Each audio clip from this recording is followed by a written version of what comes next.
बृहस्पतिवार व्रत की कथा। किसी गांव में एक साहूकार रहता था, जिसके घर में अन्न, वस्त्र और धन की कभी कभी नहीं थी। परंतु उसकी स्त्री बहुत ही कृपण थी, कभी किसी भिक्षार्थी को कुछ नहीं देती थी।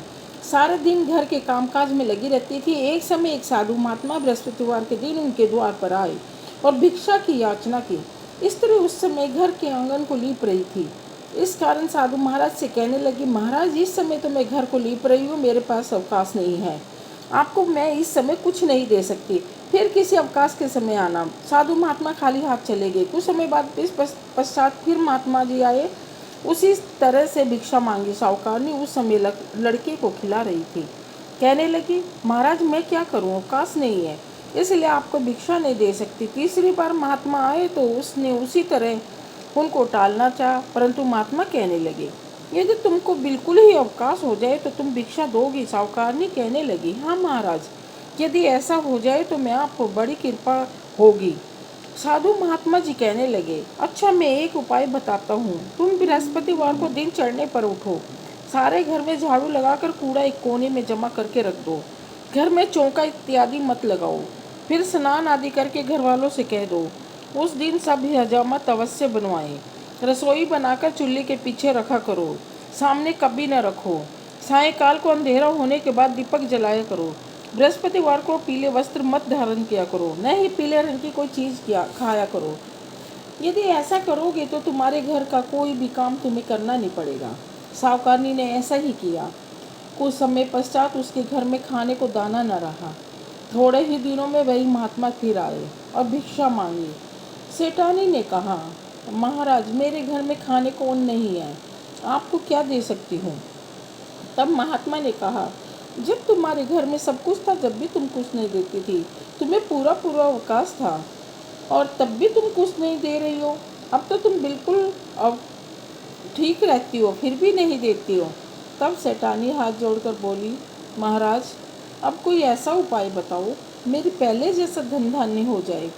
अब मैं प्रतिज्ञा करती हूँ कि अश्वमेध जैसा आप कहेंगे वैसा ही करूँगी। तब महात्मा जी ने कहा, बृहस्पतिवार को प्रातःकाल उठकर स्नान आदि से निर्मित होकर घर को गोबर से लिपो तथा घर के पुरुष हजामत न बनवाएं।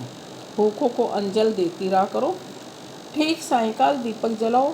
यदि ऐसा करोगे तो तुम्हारी सब मनोकामनाएं पूर्ण होगी। ठीक समय पे सब कुछ ठीक हो जाएगा और बृहस्पति देवता की कृपा से सब कुछ ठीक हो गया। सेठानी ने ऐसा ही किया और उसके घर में धन धान्य पहले जैसा ही हो गया। जैसे बृहस्पति देवता ने उनके दिन अच्छे किए, ऐसे बृहस्पति देवता हम सब के करे। बृहस्पति देवता की जय। बृहस्पति देवता की दूसरी कथा। एक दिन इंद्र बड़े अहंकार से अपने सिंहासन पर बैठे थे और बहुत से देवता, ऋषि, गंधर्व, किन्नर आदि सभा में उपस्थित थे। जिस समय बृहस्पति जी वहाँ आए तो सब के सब उनके आदर में खड़े हो गए, पर इंद्र नहीं खड़े हुए। बृहस्पति जी अपना अनादर समझते हुए वहाँ से उठकर चले गए। तब इंद्र को बड़ा शौक हुआ कि मैंने गुरु जी का अनादर किया है।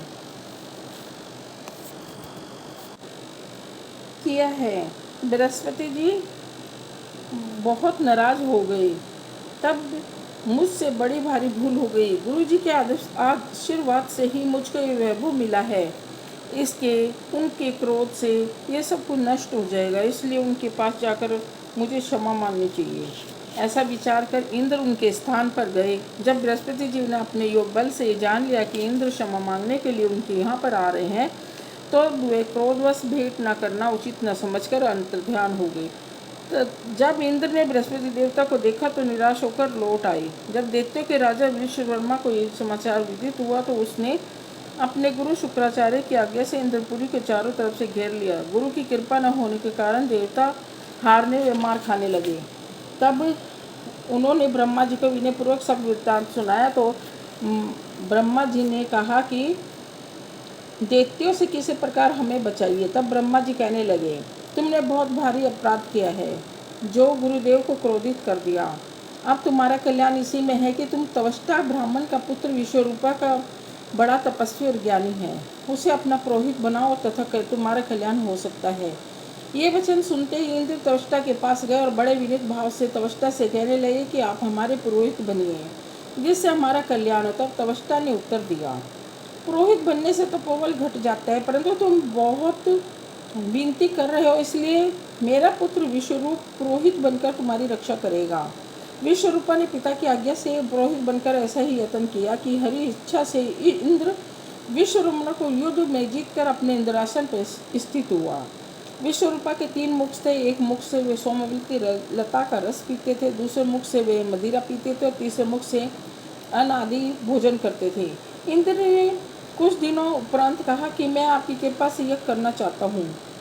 जब विश्वरूप की आज्ञा अनुसार यज्ञ प्रारंभ हो गया, तब एक दैत्य ने विश्वरूप से कहा कि तुम्हारी माता दैत्य की कन्या है, इस कारण हमारे कल्याण के निमित्त एक आहुति दैत्य के नाम पर भी दिया करो तो अति उत्तम बात होगी।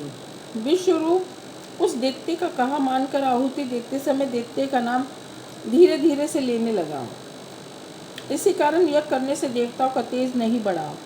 यज्ञ नहीं, इंद्र ने जब ये वृत्तांत जानते हुए क्रोधित होकर विश्वरूपा के 3 सिर काट डाले। मद्यपान करने वाले से भंवरा, सोमवती रस पीने वाले से कबूतर और अन्न खाने वाले से मुख से तीतर बन गया। विश्वरूपा के मरते इंद्र का स्वरूप ब्रह्महत्या के प्रभाव से बदल गया। देवताओं के 1 वर्ष पश्चाताप करने पर भी ब्रह्महत्या का वे पाप न छूटा, तो देवताओं के प्रार्थना करने पर ब्रह्मा जी बृहस्पति जी सहित वहाँ आए। उस ब्रह्महत्या के 4 भाग किए, उसमें से 1 भाग पृथ्वी को दिया। इस कारण कहीं धरती ऊंची नीची है, बीज बोने के लायक नहीं है। साथ में ब्रह्मा जी ने वरदान किया कि ये पृथ्वी की गड्ढे अपने आप भर जाया करेंगे, कुछ समय पश्चात ही ये ठीक हो जाएगी। दूसरा भाग वृक्षों को दिए, जिसमें उसमें गोंद बनकर बहता रहता है। इस कारण गूगल के अतिरिक्त सब गोंद अशुद्ध समझे जाते हैं। वृक्षों के वरदान दिए कि ऊपर से सूख जाने पर भी जड़ फिर फूट जाती है। तीसरा भाग स्त्री को दिए, इसी कारण स्त्री हर महीने रजस्वला होकर दूसरे दिन चांडलिनी, तीसरे दिन ब्रह्मघातिनी, चौथे दिन धोबिन के स्थान पर आती है और चौथे दिन शुद्ध मानी जाती है, और संतान प्राप्ति का उसको वरदान दिया। चौथा भाग जल को दिया, जिससे फैन और शिवाल आदि जल के ऊपर आ जाते हैं। जल को वरदान दिया कि जिस चीज में डाला जाएगा वह उसका बोझ बढ़ जाएगा। इस प्रकार इंद्र को ब्रह्महत्या के पाप से मुक्त किया गया। जो मनुष्य इस कथा को पढ़ता है, सुनता है, उसके सारे पाप बृहस्पति महाराज की कृपा से नष्ट हो जाते हैं। बृहस्पतिवार की आरती। जय जय आरती राम तुम्हारी, राम दयालु भक्ति हितकारी। जय जय आरती राम तुम्हारी, जनहित प्रगटे हरिवर्तधारी। जन प्रहलाद प्रतिज्ञा पारी। जय जय आरती राम तुम्हारी, द्रुद सुता को चीर चढ़ायो।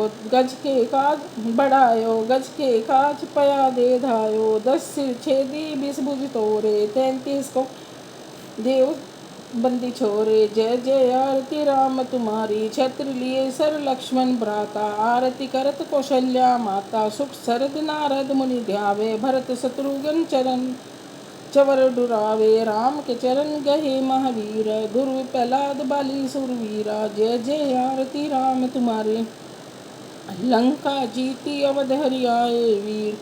सब संतन मिली मंगल गाए, सिए सिया सहित सिंहासन बैठे श्री राम। सब भक्तन करे परनाम। जय जय आरती राम तुम, दयालु भक्ति तारी। बृहस्पति देवता की जय। जिसने भी सुनी और सुनाई हो, भगवान सबका भला करे।